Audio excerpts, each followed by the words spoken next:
እኔ ጋር እኔ ቤት አድሮ እራት በልተን ተጫውተን ደስ የሚል ወይን ጠጥተን ምናምን ነው ያሳለፍነውና እሺ ዛሬ እንግዲህ ውድ ተመልካቾቻችን ሩታና ሄርሜላ ተገናኝተውን በደንብ እያወሩ ይገኛሉ።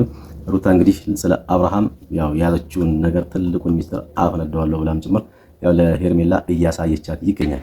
ያ ነገር ምንድነው? ያው ቪዲዮውን ሲከታተሉ ሙሉውን ነገር ያውቁታል ማለት ነው። ስለዚህ ቪዲዮ በመከታተል እንግዲህ ሩታ ያለችውን ትልቁን ሚስጥር ዛሬ አፈነደዋለሁ ብላ በአብርሃም ዙሪያ ላይ አልፋ እያደረግሽ ያቸው ከፈለግሽ ቪዲዮም አለ ልክልሻለሁ እና ብዙ ነገር ነው ያለኝ በነገርሽ ላይ ማለት አሁን እኔ እዚህ ጋር ይሄን እንደዚህ አይነት ፋይል ነግረሽ ያቃል በነገርሽ እንደተነሳችሁ ያቃል በነገርሽ ማለት ነው ማለት ለምን አይኑን ያልገለጠው ጨፍኖ ነው አይደል ፎቶ የተነሳችሁ ስለምንድን ነው ግን ደግሞ በጣም እኔና እሱን ለመለያየት የምትሄጂበት መንገድ እሱ ሰላም ሆኖ እሱ ደስተኛ ሆኖ እንዳይኖር ማለት ነው።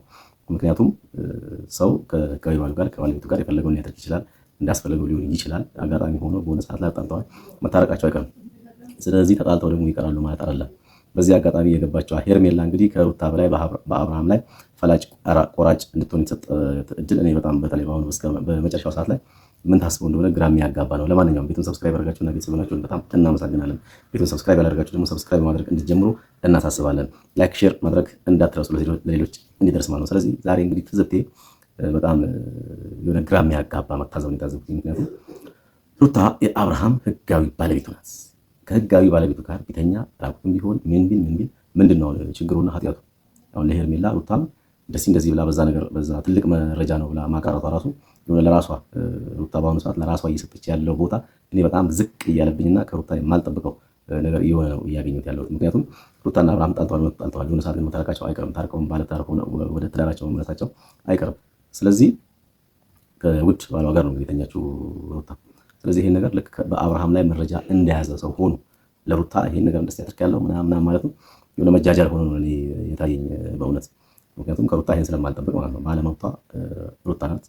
ሄርሜላ ይሄን ነገር ይዛ ለሩታ ይሄ በአብርሃም አለ ብላ እንኳን ትንሽ ብታቀራራ የሆነ ሊያሳስብ ይችላል። ምክንያቱም ያው ውሽማ ናት ሄርሜላ።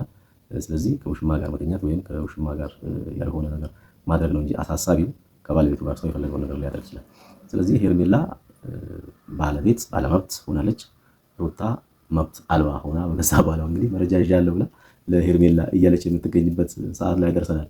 እና ምን ማለት ነው የሚለውን እንግዲህ እናንተው ራሳችሁ ተምራምራችሁ ወይም ደግሞ የራሳችሁን አስተያየት በመውሰድ የዚህን እንቆቅልሽ ፍች ራሳችሁ እንድታገኙ እላለሁ። ለማንኛውም ቤቱን ሰብስክራይብ ያደርጋችሁ አሁን እንዳለ ሰብስክራይብ አድርጉ። 900 ደርሰናል። 1000 እንደምንም ብታስገቡን ደስ ይለናል። ያው ስራችን እንግዲህ ተፍተፍ ያለንበት ሁኔታ ስለሆነ 1000 እንዲገባ ሁላችሁም የራሳችሁን ጥረት አድርጉ ዘንድ ጠይቃለሁኝ። እስኪ ቪዲዮውን የመጨረሻውን ፓርት ተመልከቱት። እንዳያችሁት ነው። ምክንያቱም እንዴት ወንድ ልጅ አይደለ ባንዴ ተሸነፍኩኝ ማለት አይፈልግምና ላይክ ፈገግ ይላል ምናምን ለማስመሰል ይሞክራል፣ ግን በደንብ ሁሉም ነገር ያስታውቅበታል። ሲቀጥል ደግሞ ከኔ ጋር ሲሆንና ከካሜራ ውጭ ሲሆን በጣም ሰላማዊ ሰው ነው። ፈገግ እያለ ነው የሚያወራው። ልክ ሰው ሲመጣና ካሜራ ፊት ሲሆን